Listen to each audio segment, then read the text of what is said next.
Power. Everyone talks about it. Everyone desires it.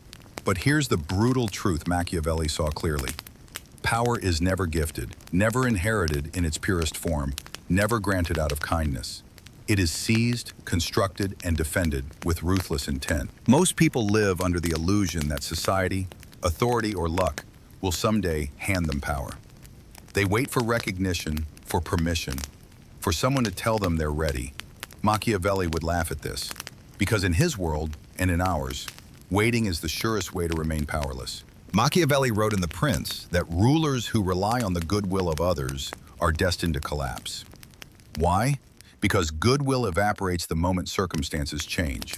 Allies turn into competitors, friends become rivals. Today we see the same thing. The employee who waits for a promotion, the entrepreneur who waits for funding, the citizen who waits for justice. Waiting is dependency, and dependency is weakness. To Machiavelli, the game is rigged, but not in the way most people think. The weak assume the rich, the connected, or the elite have permanent power. The truth? Their power lasts only as long as they keep taking it, reinforcing it, shaping perception, controlling narratives. Power isn't static, it's fluid. The second you stop seizing it, someone else will. Think of history. Kings weren't safe because of crowns. CEOs aren't secure because of titles. Politicians aren't untouchable because of votes. They remain powerful because they build systems that continuously take loyalty, wealth, attention, fear, respect. Stop feeding the system and it collapses. Machiavelli also understood that morality doesn't guarantee survival.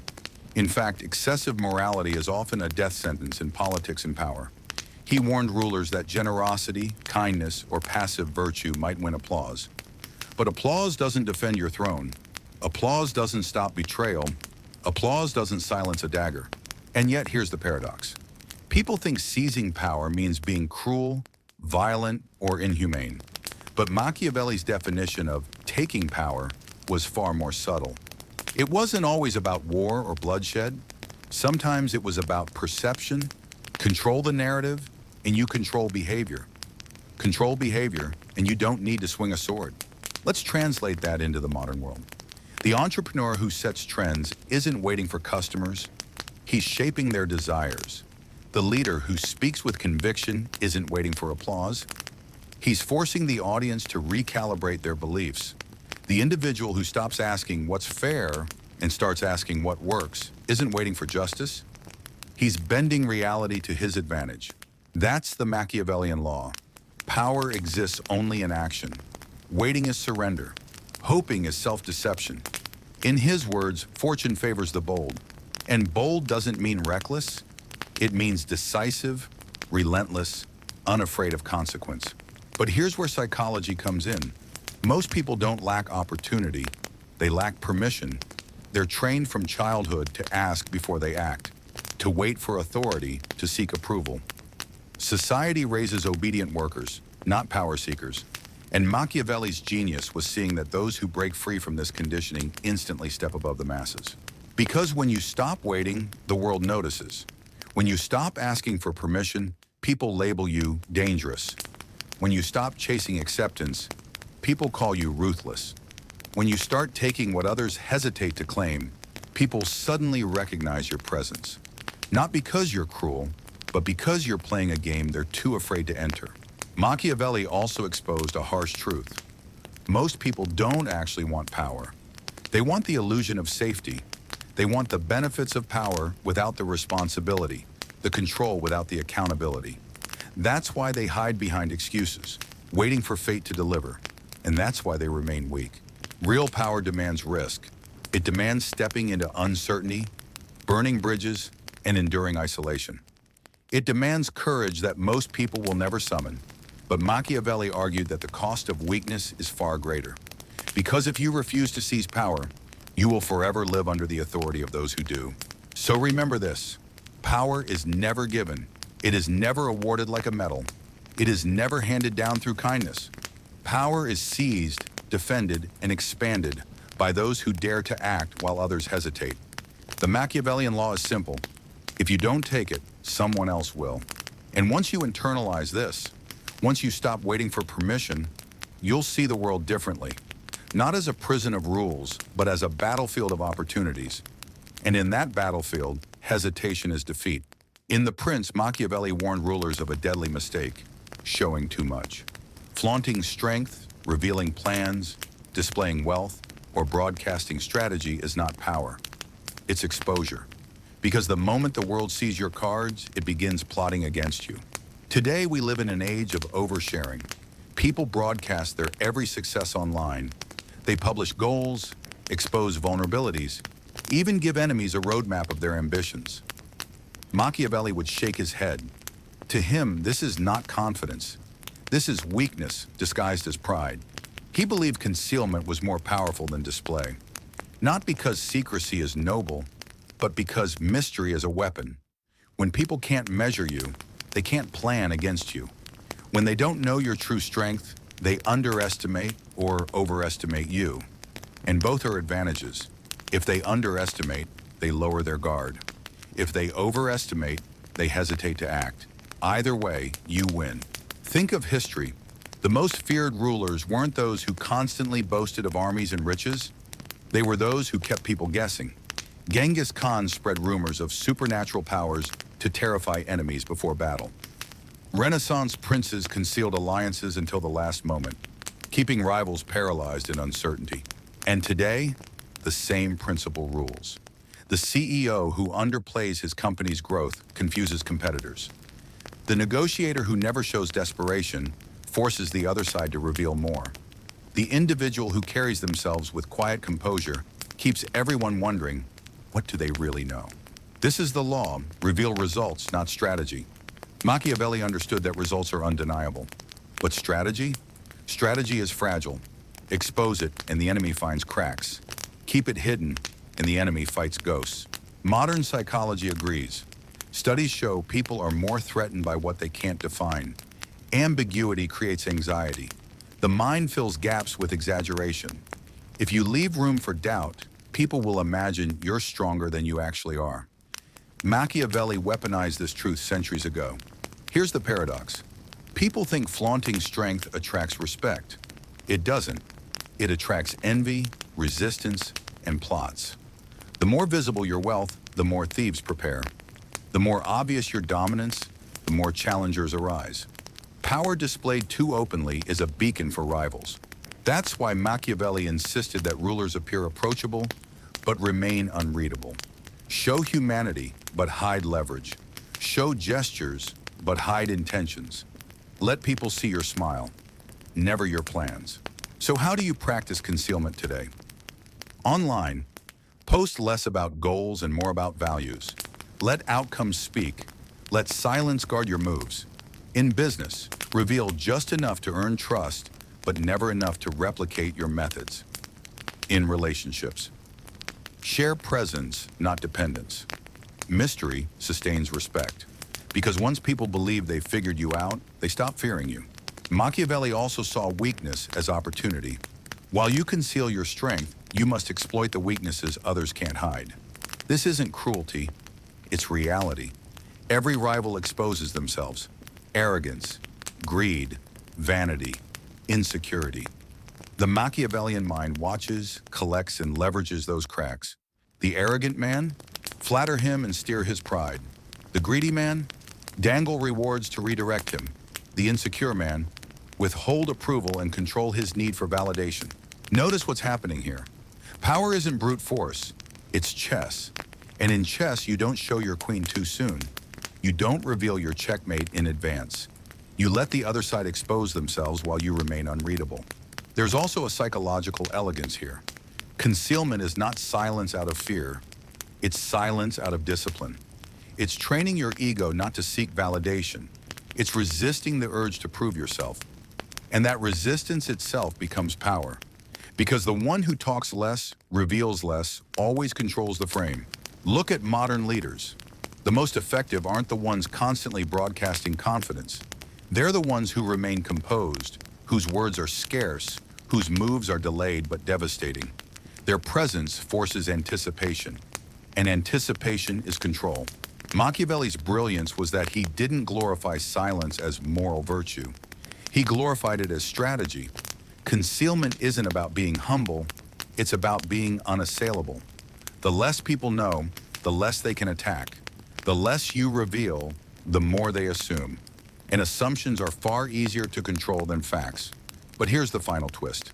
Concealment isn't permanent, it's timed.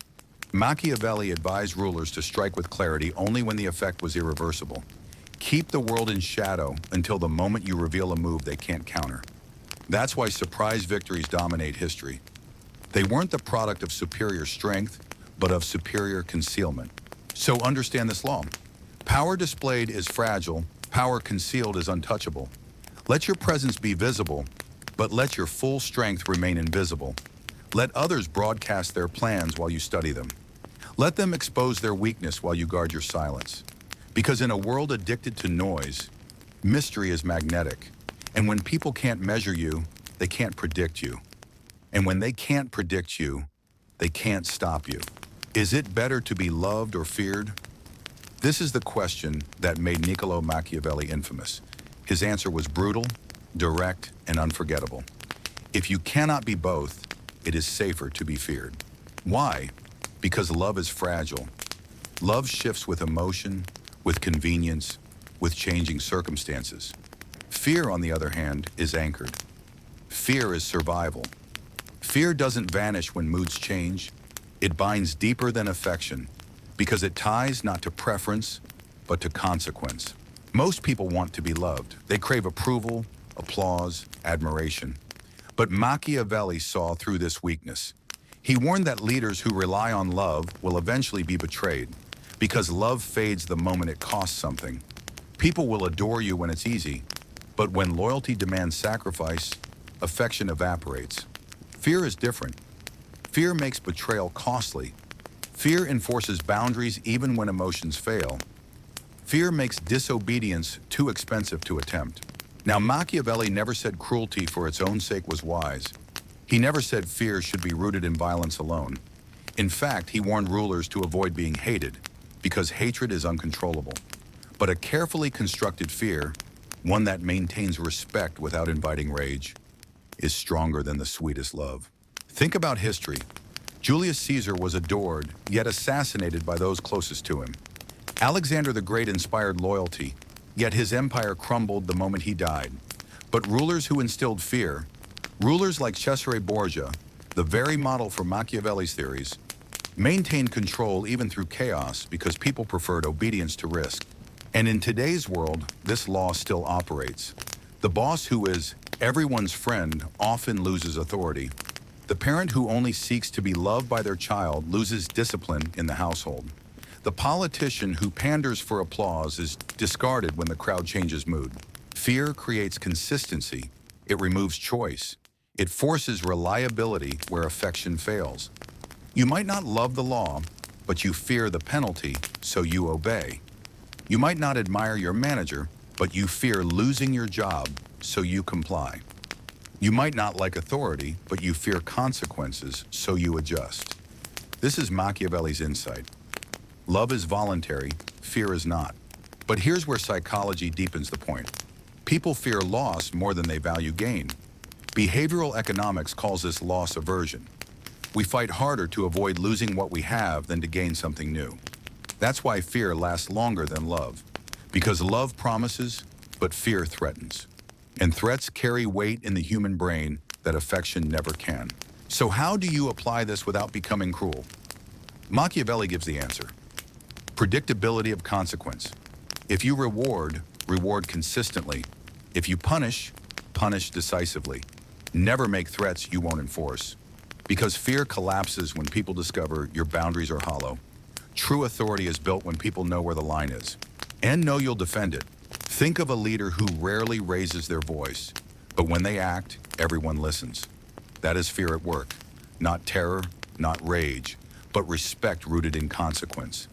Contrast that with the leader desperate to be loved, who compromises, who apologizes for strength, who bends to keep approval.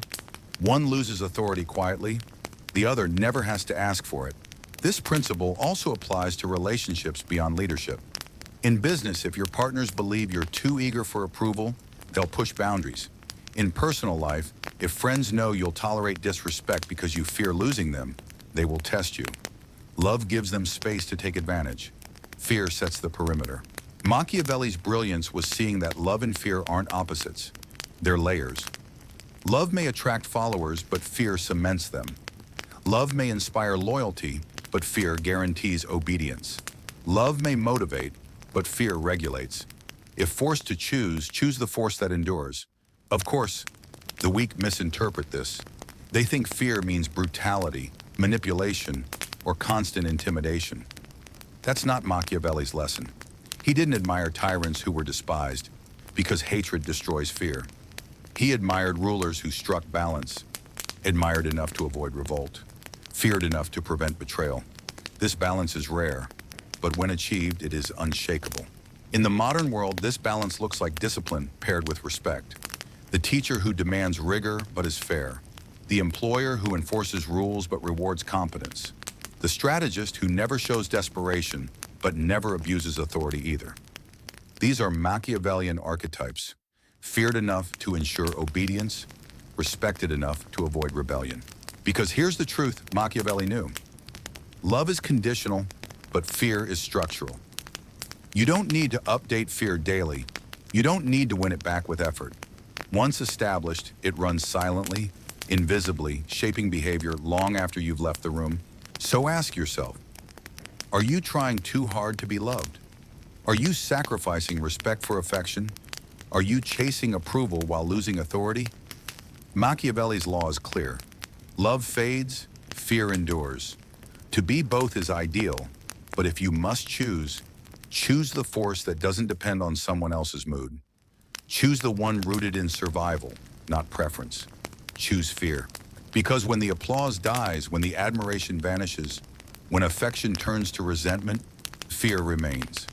And it is fear, quiet, steady, unshakable fear, that outlasts love and that sustains power. Everyone wants loyalty. Leaders demand it. Friends expect it. Families assume it. But Machiavelli warned against one of the most seductive illusions in human affairs: believing loyalty is permanent. In The Prince, he wrote that people are loyal only until it costs them something. Their words are cheap. Their promises are hollow. When fortune shifts, so does allegiance. And he was right, because loyalty isn't a principle, it's a transaction. Think about it. How many kings fell because their armies defected when payment was delayed? How many politicians lost their loyal base the moment a more charismatic rival appeared? How many business leaders discovered their trusted partners were only there for as long as the money flowed? Machiavelli saw through this. He believed that loyalty built on affection is a house of glass. It looks strong in sunlight, but shatters at the first storm. So, what sustains loyalty? According to Machiavelli, two things: interest and fear. Interest, when staying loyal benefits them more than betrayal. Fear, when betrayal would cost more than obedience. If neither of these exist, loyalty dissolves like mist in the morning sun. Modern psychology echoes this. Humans act not from pure devotion, but from self-preservation. Neuroscience shows we calculate risk and reward instinctively, even when we believe we're being loyal. Our brains weigh consequences, not emotions. Loyalty feels moral, but underneath, it's often math. Take money, for example. Few things test loyalty like wealth. Offer someone a significant advantage and watch how quickly their values bend. Or take status. Give a person the chance to gain prestige by betraying you, and many won't hesitate. Loyalty is loud until opportunity whispers. This is why Machiavelli advised rulers to build systems where loyalty wasn't optional, where the cost of leaving was too great and the benefit of staying was always higher. History is filled with proof. Mercenary soldiers in Renaissance Italy were notorious for switching sides. Their loyalty was only as deep as their paycheck. Machiavelli despised them because they proved his point. Men fight harder for fear of consequence than for abstract ideals. Fast forward to today. Employees stay loyal to companies until a better offer comes. Voters shift allegiance when promises change. Even friendships can break under envy, opportunity, or pressure. Loyalty, Machiavelli would say, isn't character, it's calculation. But here's the Machiavellian twist. This isn't cynicism, it's clarity. Once you accept loyalty as conditional, you stop expecting permanence. You stop being betrayed by illusions. Instead, you engineer relationships where loyalty aligns with survival. How? By using three strategies. Make them dependent. Create systems where their comfort, income, or identity is tied to you. If they leave, they lose stability. Dependency breeds loyalty stronger than affection ever could. Test with temptation. Machiavelli often gave people small opportunities to betray just to see if they would. He used money, roles, or favors as filters. Those who failed were discarded before they could do greater damage. Distribute privilege selectively. Give rewards not as kindness, but as hooks. Every gift carries invisible strings, and those strings pull harder than promises ever will. Notice how different this is from how most people operate. Most people beg for loyalty. They trust blindly. They assume kindness earns devotion.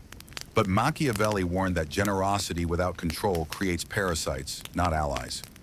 People who feed on your resources but abandon you at the first sign of scarcity.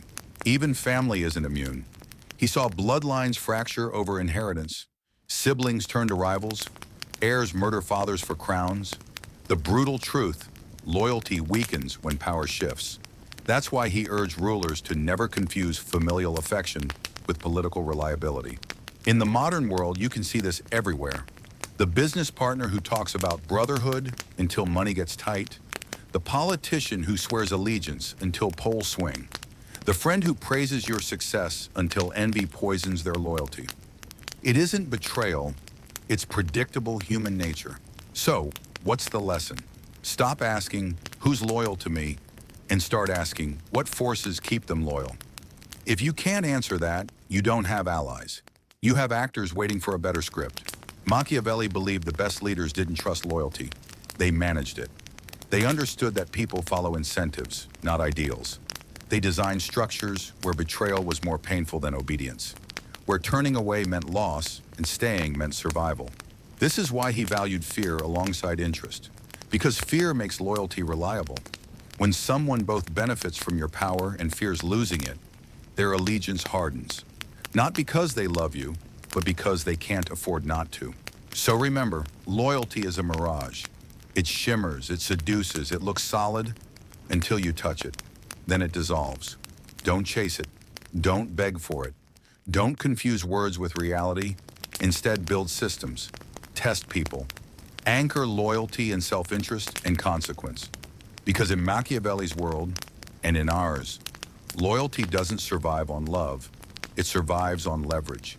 And if you build that leverage, you'll never wonder who's loyal. You'll know, because their survival depends on it. Machiavelli understood a truth that still unsettles people today. Reality is not what rules the world. Appearances do. He warned rulers that it is not enough to be powerful, virtuous, or skilled. What matters is being seen as powerful, virtuous, or skilled. Because people do not act on truth, they act on perception. In The Prince, he explained that a ruler must appear merciful, faithful, humane, religious, and upright, whether or not he truly is. Why? Because most people don't pierce the surface. They judge by what they see, what they hear, what they are told. They don't test truth. They consume images. That's why appearances are more valuable than reality.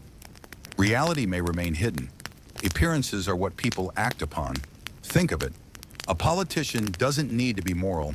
He needs to look moral enough to win votes. A CEO doesn't need to be brilliant. He needs to appear confident enough to secure investors. A person doesn't need to be wealthy. They just need to signal it convincingly, and the world bends differently around them. This is not deception for its own sake. It's survival. Because humans are visual, narrative-driven creatures. We live in stories, not in facts. And Machiavelli knew that whoever controls the story controls the people. Modern psychology calls this impression management. Social scientists confirm what Machiavelli saw centuries ago. We form judgments in seconds, and those first impressions stick, even when later facts contradict them. That's why perception beats reality every time. History proves it. Medieval kings staged elaborate ceremonies not because gold crowns made them stronger, but because the appearance of divine blessing made them untouchable. Roman emperors staged games not because blood sport built empires, but because the spectacle made people forget suffering. Even religions understood this. Rituals and symbols shaped faith as much as doctrine did. In short, power is theater, and the audience always outnumbers the actors. But here's the danger. Many believe appearances are shallow, so they ignore them. They think substance alone is enough. Machiavelli would call this fatal naivety. Substance without image is invisible. A great general who looks weak loses troops. A wise leader who looks indecisive loses followers. A competent worker who looks timid is overlooked. Appearances don't just complement reality, they shape it. So how do you use this law? Machiavelli outlined 3 strategies. Craft an image people admire. Always lean toward qualities the public values. Strength, decisiveness, confidence. Even if you must act otherwise in private, maintain the mask in public. Control the narrative before others do. If you don't define yourself, your enemies will. Appearances are like clay. Whoever touches it first shapes it. Hide your flaws, display your virtues. Everyone has weaknesses, but power lies in concealment. Show only what reinforces the image you want others to obey. So how do you use this law? Machiavelli outlined 3 strategies. Craft an image people admire. Always lean toward qualities the public values. Strength, decisiveness, confidence. Even if you must act otherwise in private, maintain the mask in public. Control the narrative before others do. If you don't define yourself, your enemies will. Appearances are like clay. Whoever touches it first shapes it. Hide your flaws, display your virtues. Everyone has weaknesses, but power lies in concealment. Show only what reinforces the image you want others to obey. Modern examples prove this law every day. Influencers who look rich often shape more behavior than those who actually are. Politicians who project confidence, even during crisis, keep control when reality is chaos. Leaders who understand image often outperform smarter rivals who ignore it, because the world rewards perception, not hidden substance. There's also a psychological twist. When you repeat appearances long enough, people stop questioning. A mask worn persistently becomes indistinguishable from reality. If you appear disciplined every day, people assume you are. If you appear wealthy consistently, people stop doubting. If you appear strong without flinching, even enemies hesitate to test it. The performance, repeated, becomes truth in the minds of others. And truth in their minds is all that matters. Machiavelli understood the danger of ignoring this. He warned that rulers who refused to perform, who relied only on true virtue, were destroyed by rivals who mastered appearances. The naive cling to authenticity. The wise construct perception. So, is this manipulation, or is it adaptation? Machiavelli would argue it's survival, because the world is not fair. People are not objective. Power is not distributed based on truth. It's distributed based on belief. And in a world ruled by belief, image is currency. But here's the Machiavellian refinement. Never let your image be too obvious. Appear genuine, even when you are calculated.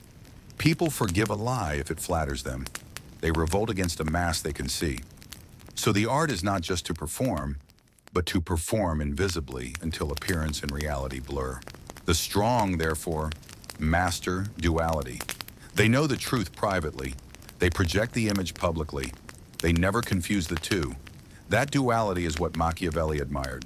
Not honesty, not dishonesty, but control. So understand this. Appearances rule reality. People do not see the world as it is. They see it as it is presented. And if you control the presentation, you control their decisions. Don't waste energy shouting truth while ignored. Shape appearances and let truth follow later. Because Machiavelli knew, and you must learn, that those who master perception don't just survive, they define reality itself. Humans crave freedom. We fight wars for it. We write laws to protect it. We measure dignity by it. But Machiavelli saw through the illusion. People don't need actual freedom to feel powerful. They only need the appearance of it. He wrote that a wise ruler never strips people openly of choice. Instead, he lets them believe they are free, even as he quietly designs the walls of their cage. Because real control doesn't look like chains. It looks like options that all lead back to the same destination. Think about it. Citizens believe they are free when they vote, even if both candidates are chosen by the same elite. Employees believe they are free when they choose between jobs, even if both jobs tie them to the same system. Consumers believe they are free when they buy, even if all products come from the same conglomerates. Choice without escape. That's the illusion of freedom. And Machiavelli saw it as the most powerful leash of all. Why? Because people resist visible oppression. Take away freedom openly and you breed rebellion. But let people believe they're free, even while you guide every outcome. And they obey willingly. They'll even defend the very system that cages them. Psychologists call this perceived autonomy.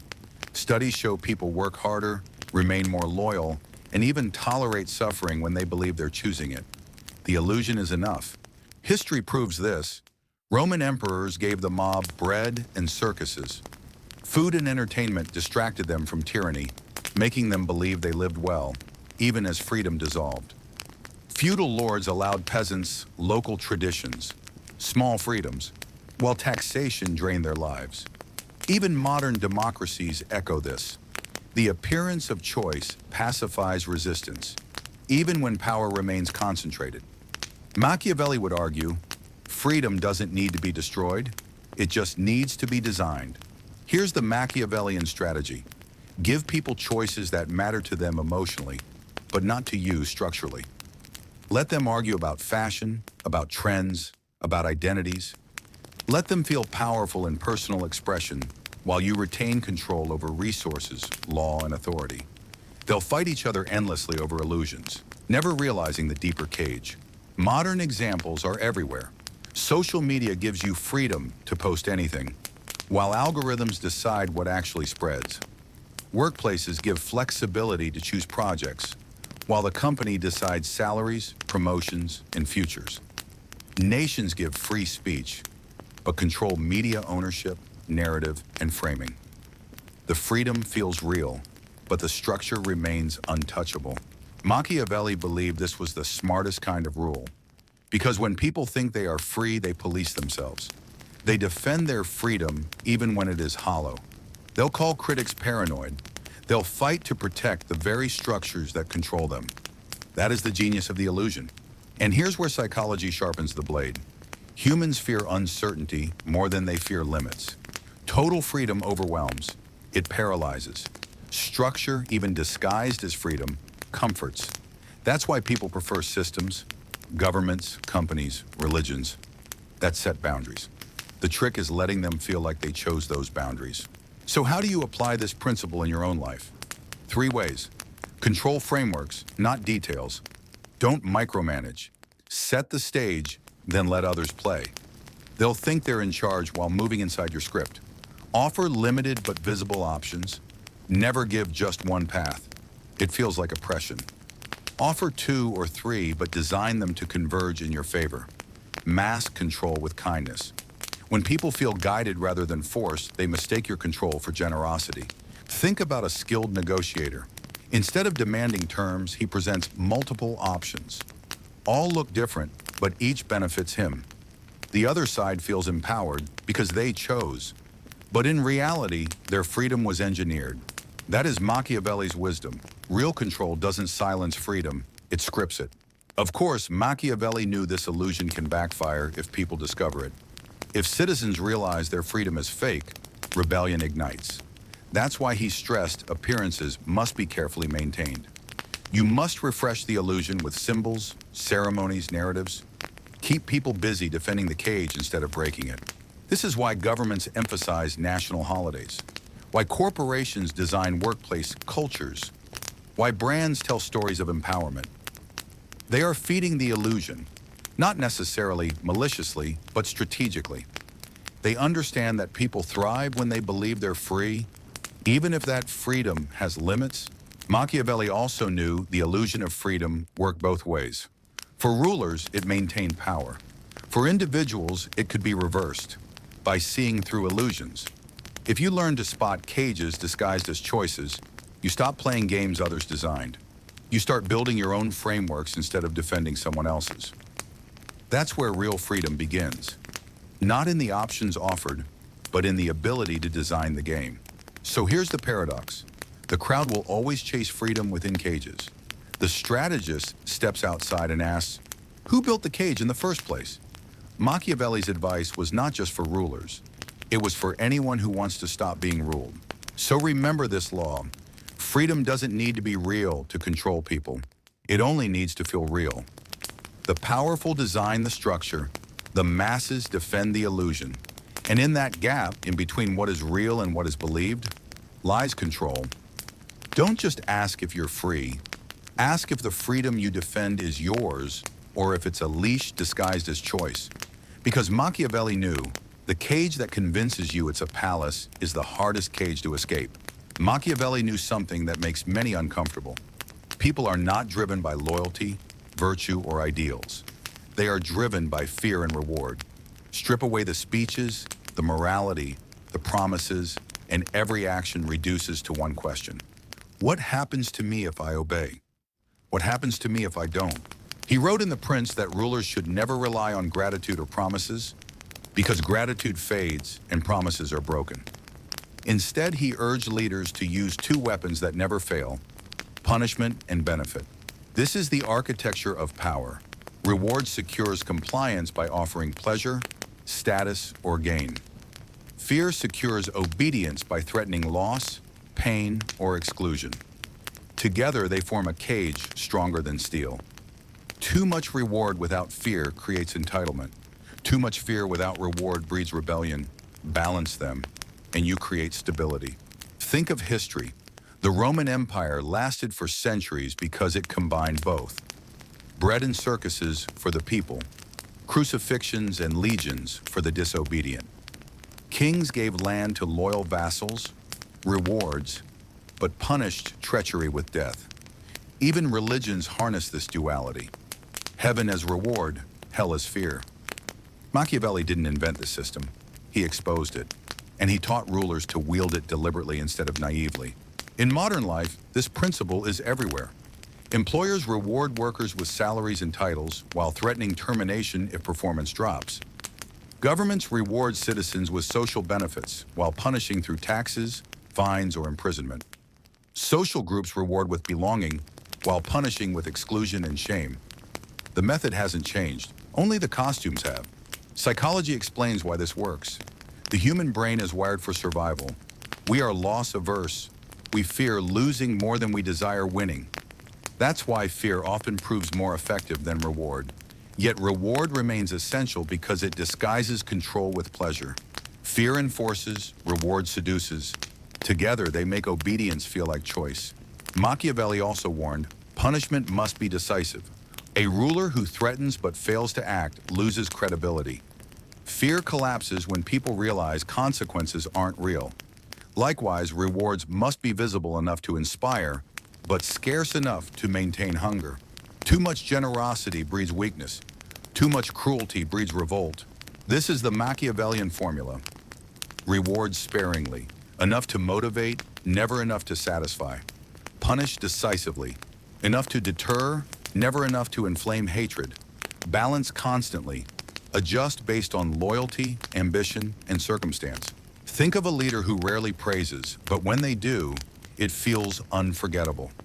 Think of a manager who rarely disciplines, but when they act, everyone takes note. This balance makes both reward and fear carry weight. Now contrast that with the weak leader. Always rewarding to be liked, but never punishing to be respected. Or the tyrant, always punishing, but never rewarding, until hatred builds like fire. Both collapse. The balanced strategist endures. Machiavelli also understood timing. Punishments should be swift and final. Rewards gradual and ongoing. Why? Because fear works best as a shock, a reminder that boundaries are real. Reward works best as a drip, a slow reinforcement that keeps people leaning forward, hungry for more. In the modern world, this plays out daily. Subscription businesses drip rewards, discounts, perks, points, while punishing by removing access when you don't pay. Governments shock with penalties when laws are broken, while gradually feeding privileges like tax breaks or benefits. Even personal relationships mirror this. Affection as reward, withdrawal as punishment. It may feel subtle, but Machiavelli would call it what it is, a system of control. But here's the refinement. Fear and reward must always serve strategy, never emotion. A ruler who punishes out of anger loses balance. A leader who rewards out of guilt loses leverage. Control requires detachment. Punish when it secures order. Reward when it strengthens dependence. Nothing more. Machiavelli admired Cesare Borgia for this reason. Borgia once appointed a brutal governor to crush rebellion in a province. After the governor restored order through ruthless punishment, Borgia had him executed publicly. Why?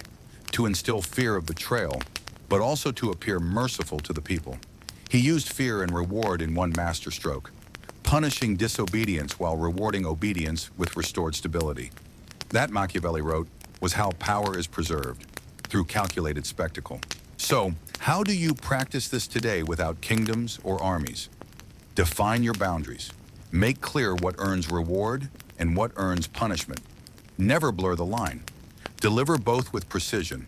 Too frequent and they lose effect. Too rare and they lose belief. Detach from emotion. Don't punish to vent. Don't reward to please. Do both to control outcomes. Because here's the truth. People are endlessly predictable. They chase comfort. They flee pain. If you control both, you don't need to beg for loyalty. You don't need to argue for obedience. You simply hold the levers of consequence and people move themselves. So remember this law, fear and reward are not just tools, they are weapons. Use them carefully and you engineer order. Use them poorly and you collapse into chaos. Machiavelli's brilliance was in showing that the strongest rulers didn't dominate with swords alone. They dominated with psychology. They made obedience feel natural, survival feel aligned with loyalty, and rebellion feel impossible. Fear without reward is tyranny. Reward without fear is weakness. But together, wielded with precision, they become the invisible architecture of power. We are raised to believe in morality, honesty, kindness, justice, fair play. Society teaches that these values guide human behavior, that they bind us together, that they hold civilization upright. But Machiavelli shattered this illusion. He saw morality not as a foundation, but as a costume, one people wear until survival demands they remove it.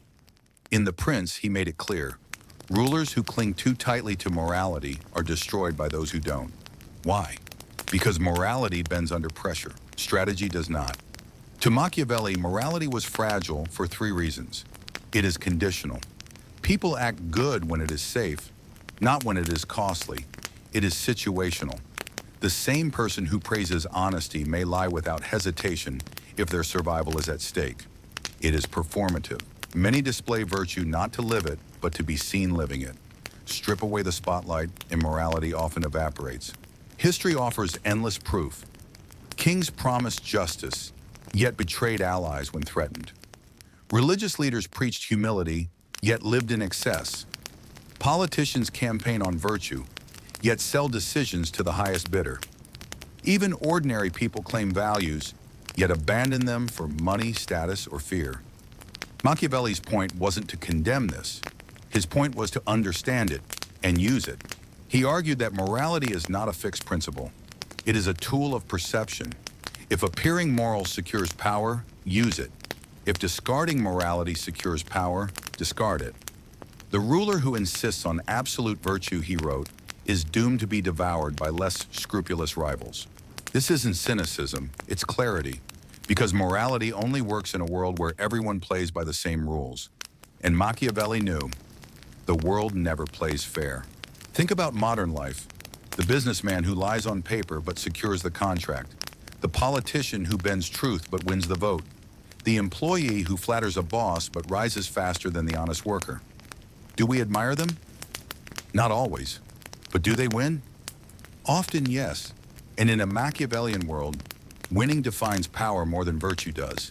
But here's the twist. Machiavelli never advised cruelty for cruelty's sake. He warned rulers not to indulge in immorality without purpose. Immorality that is random, reckless, or excessive breeds hatred, and hatred destroys power. Instead, he recommended selective immorality, using deception, betrayal or ruthlessness only when it secured lasting advantage. He admired rulers who seemed virtuous but acted strategically. To the public, they appeared just, merciful, and loyal.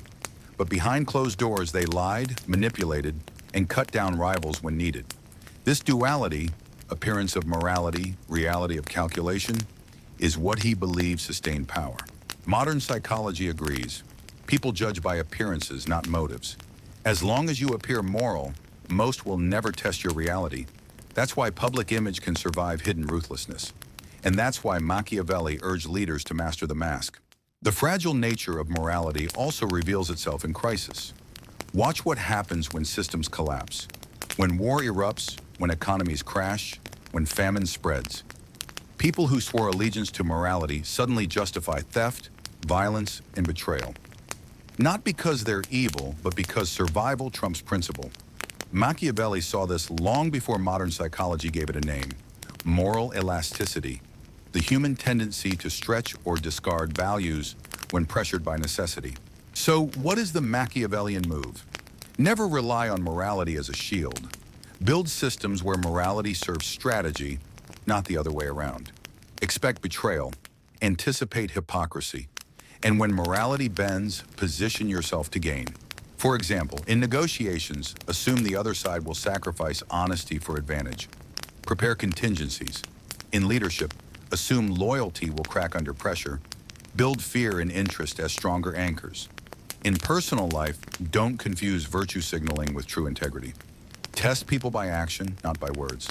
Because morality that has never been tested is not morality, it's decoration. Machiavelli also taught that morality could be weaponized. By holding others to moral standards you secretly don't follow, you trap them.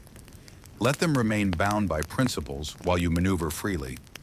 This asymmetry creates advantage. If they cling to honesty, you deceive. If they cling to mercy, you strike. If they cling to fairness, you bend the rules. They lose not because they are bad, but because they refuse to adapt.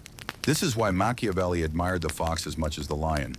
The lion represents force, but the fox represents cunning, deception, and adaptability. A fox knows morality is fragile. A fox survives not by brute virtue, but by slipping through cracks others refuse to enter. But here's the final refinement. Machiavelli never said you must abandon morality entirely. He said you must control it. Appear moral when it serves. Discard morality when it threatens survival.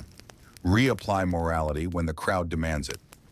Morality, in his view, is not a code. It's a costume. And the wise man knows when to wear it. So remember this law. Morality is fragile. It bends under fear. It dissolves under greed.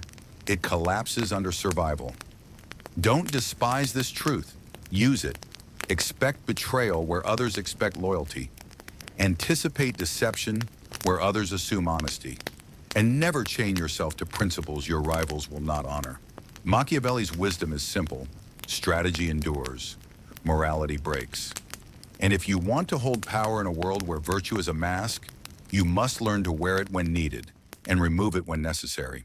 Machiavelli lived in a world where fortune, chance, luck, fate seemed to control everything.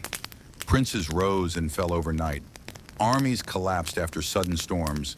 Alliances dissolved because of accidents, not strategy. To many, fortune was terrifying, unpredictable, unstoppable. But Machiavelli refused to bow to it.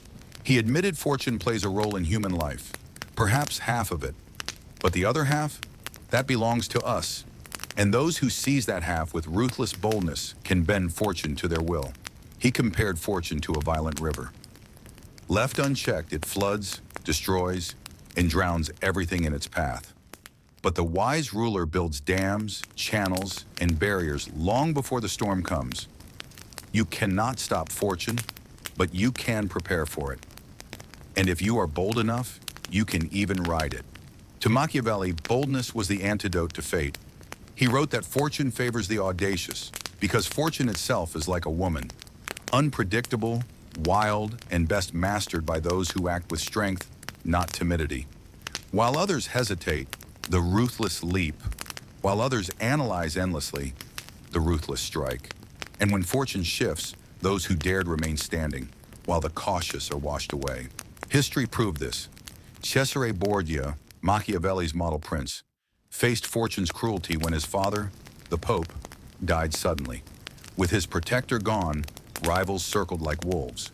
But Borgia's bold moves before that moment, eliminating enemies, consolidating lands, creating fear, meant that even in crisis, he stood stronger than most. Contrast this with weaker princes who sat idle, trusting luck to preserve them. Fortune devoured them. In modern times, the same law applies. The entrepreneur who seizes opportunity in chaos while others wait for clarity often wins the market. The politician who makes bold moves in crisis, even risky ones, often outlasts the cautious. The individual who acts while others hesitate often captures rewards that timidity forfeits. Fortune rewards movement, not stillness. Psychology explains why. Humans are risk-averse. We overvalue safety. We wait for certainty that never comes. But the world belongs to those who act despite uncertainty. And Machiavelli understood this centuries before behavioral science confirmed it. The bold seize opportunity not because they are lucky, but because their action creates luck. Machiavelli also warned against overdependence on fortune. He despised leaders who relied on inherited wealth, political connections, or divine luck. Why? Because what fortune gives, fortune can take away. True power is built not on luck, but on structures, strategy, and ruthlessness. Things fortune cannot easily erase. So, what does this mean for us? It means fortune will always test you. Sometimes it will favor you. Sometimes it will crush you. But if you build discipline, structure, and boldness, you can survive the storms. The coward prays for luck. The strategist prepares for its absence. Here's the Machiavellian method. Prepare before crisis. Don't wait for storms to design defenses. Build wealth, alliances, and systems while skies are clear. Act boldly in chaos. When others hesitate, act. Boldness itself creates opportunities that caution never sees. Detach from luck. Accept losses without despair, wins without arrogance. Rely on your preparation, not on fortune's mood. This is why Machiavelli admired ruthless leaders. Not because of cruelty, but because ruthlessness means decisive action without fear. The ruthless don't freeze when fortune shifts. They adapt. They sacrifice what must be sacrificed. They cut off weakness to preserve strength. The moral man hesitates. The ruthless survives. And here's the paradox. Fortune seems cruelest to the cautious. The man who never risks is often ruined the most when the tide changes, because he never built the skills to adapt. The bold may fall, but they rise again, because fortune cannot permanently destroy those who act relentlessly. Think about revolutions, wars, and markets. Who wins? Not always the smartest, not always the kindest, but almost always the boldest. Fortune, Machiavelli wrote, is like an enemy army. It respects strength, it devours weakness. But boldness must be directed, not reckless. Machiavelli didn't admire blind aggression. He admired calculated ruthlessness. Strike when timing is right, take risks when others hesitate, but always anchor boldness in preparation, not in impulse. That's the balance between fortune and strategy. Modern leaders forget this. They believe luck alone defines success, so they worship chance. Or they believe strategy alone is enough, so they ignore fortune. Both extremes fail. Fortune is always there, half the battle. But strategy decides whether fortune crushes you or crowns you. So remember this law. Fortune favors the ruthless. Not because fate is kind, but because fortune bends before those who act boldly, prepare wisely, and refuse to bow. You cannot control storms, but you can build ships. You cannot silence chaos, but you can step into it with courage when others hide. And when fortune shifts, as it always does, the ruthless are not drowned. They are carried forward, faster than the timid can ever follow. Machiavelli lived in a time where rulers rose and fell violently. Assassinations, betrayals, invasions. Few princes died peacefully, but through it all, he asked a deeper question. What remains after the man is gone? For Machiavelli, true power wasn't measured by how long you lived. It was measured by whether your influence outlived you. To him, survival was temporary. Legacy was eternal. He saw kings who hoarded wealth only to have it stolen after death. Generals who won battles, only to be forgotten when the war ended. But he also saw rulers whose names became immortal, not because of comfort, but because of structures, systems, and ideas they left behind. This is why he wrote, "The best fortress is to be found in the love of the people, not their fleeting affection, but the memory of your impact, the shadow of your discipline, the imprint of your power." Legacy is what separates the powerful from the merely rich. Wealth dies with you, fear fades with you, but systems, myths, reputations, those remain. And Machiavelli urged leaders to think beyond immediate gain, to design influence that would echo long after their death. Think of history. Julius Caesar was stabbed to death, but the Roman Empire rose on his name. Alexander died young, but centuries later, his conquests still shaped borders. Even Machiavelli himself, disgraced in his lifetime, now rules through his ideas 5 centuries later. Death silences the body. Legacy silences death. So how do you build legacy? Machiavelli suggested 3 pillars: structures, institutions, laws, organizations. Systems that outlive individuals. A man may fall, but his structures keep working. Reputation, a crafted image so strong that it endures even when rivals try to erase it. Fear and respect, memories of decisiveness, boldness, and vision that people repeat long after you're gone. Modern examples make this clear. Corporations outlast their founders because of the systems built. Political ideologies survive leaders because of the myths embedded. Even in personal life, reputations continue shaping opportunities for your children, your allies, your followers. Legacy multiplies beyond the grave. Machiavelli also knew that legacy doesn't come from trying to please everyone. People forget kindness, they forget generosity, but they remember decisiveness. They remember moments of transformation. They remember the man who left marks, not the one who blended into the crowd. This is why he admired ruthless rulers, not for cruelty itself, but for their ability to carve memory into history. A bold act, a decisive war, a daring reform, these endure longer than lifetimes of politeness, because legacy is not built on comfort, it's built on impact. Psychology confirms this. Human memory is wired to recall intensity, not consistency. We remember extremes, triumphs, tragedies, transformations.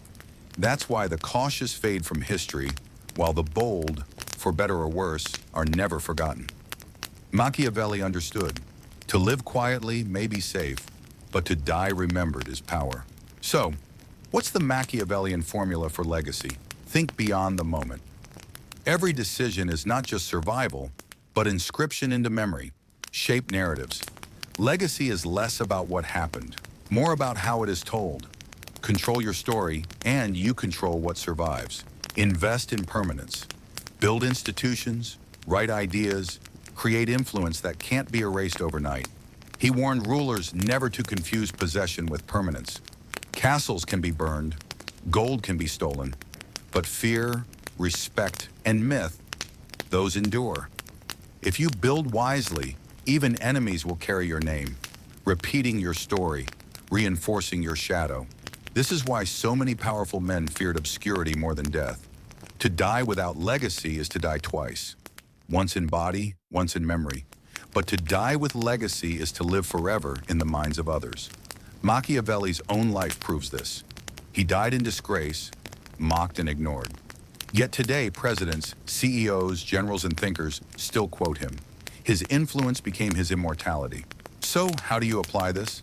In small ways and large. In leadership, build systems that function without you. In relationships, let people remember your decisiveness, not your hesitation. In personal ambition, invest not just in income, but in reputation and impact that will echo after you're gone. Every action asks the same question. Does this build my legacy, or does it vanish with me? Because here's the ultimate Machiavellian truth. Power isn't about living forever. It's about leaving something that does. If you die and your influence dies with you, you were never powerful. You were just temporary. But if your influence survives you, reshaping the world without your presence, then you were never truly gone. So remember this final law. Choose legacy over life. Don't chase safety at the expense of impact. Don't hoard wealth at the expense of reputation. Don't cling to morality at the expense of influence. Machiavelli's wisdom was brutal but liberating. Life ends. Legacy doesn't have to. And the man who builds legacy never truly dies. He becomes a shadow in every decision, a whisper in every throne room, a ghost in every strategy. That is the highest form of power.